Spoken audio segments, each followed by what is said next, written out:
waliokuwa wanaenda Iramba walikuwa wanawake.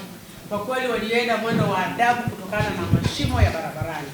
Napenda kikao hiki watu watoke wakijua kwamba sasa mkandarasi anaingia site lini. Serikali na mimi nilikuwa moja ya wabunge, nimepiga kelele sana bungeni. Pesa zilizolipwa kwa huyu mkandarasi sofani na kuzungumza ni 6.56 bilioni kwa ajili ya ujenzi wa mradi. Sasa Mheshimiwa Mwenyekiti, katika hali ya kawaida 6.6 bilioni zimelipwa. Leo hapa miaka miwili toka fedha zimetoka, tunapewa taarifa mradi umetekelezwa kwa 0.98. Ni hatua gani TANROADS wamezichukua kuhakikisha kwamba mkandarasi huyo anawajibika kwa fedha za umma alizolipwa na site hakuna kilichofanyika? Mheshimiwa Mwenyekiti, kwa masikitiko makubwa tulizindua mradi huu kwa heshima kubwa sana. Tuliuzinduliwa Iramba. Mimi binafsi jimboni nilipeleka wananchi zaidi ya 3,000 kutoka jimboni kwangu kwenda kufanya sherehe za kuzindua mradi. Leo tunapozungumza serikali tumezungumza bungeni, fedha zimetoka 6.5 bilioni. Hakuna lami hata mita 100 imejengwa. Tunaomba TANROADS mtuambie mmechukua hatua gani? Huyu alimelipwa fedha za walipa kodi wa Tanzania 6.6 bilioni.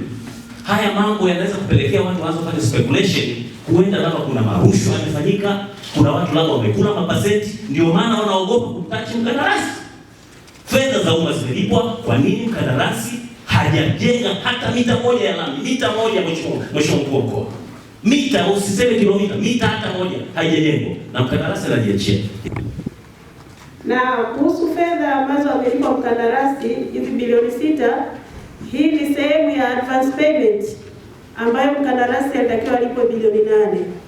Lakini katika bilioni 6 alizolipwa ilikuwa kwa ajili ya maandalizi ya mitambo na kambi. Ingawa mkandarasi alitakiwa kufanya shughuli hizo, lakini pia alianza hatua za maandalizi kwenye eneo la barabara, ingawa haijafikia hatua ya lami.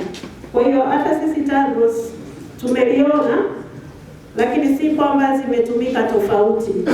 Tunaweza kuleta mchanganuo zaidi, Mwenyekiti. Lakini tulikuwa na ukamilishaji wa miradi ya kimkakati ambayo ilifanya bado mtiririko wa fedha kutokuwa mzuri kwa TANROADS na TARURA. Lakini kwa hali ya sasa sote tuende site tukahakikisha tunashirikiana na ndugu zetu hawa tusimamie barabara zetu zijengwe.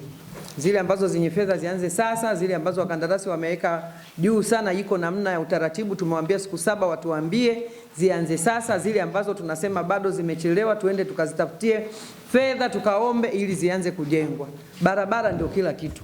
Haya maendeleo yote tunayasema, kama hakuna pa kupita hakuna maendeleo. Wakulima watalima, watazalisha, lakini watashindwa kupeleka mazao sokoni. Kwa hiyo mimi niwashukuru na nimepokea kwa umuhimu mkubwa mawazo yenu, mchango wenu na mauchungu yale ambao mmeonyesha kwa nini barabara hizi hazijengwi.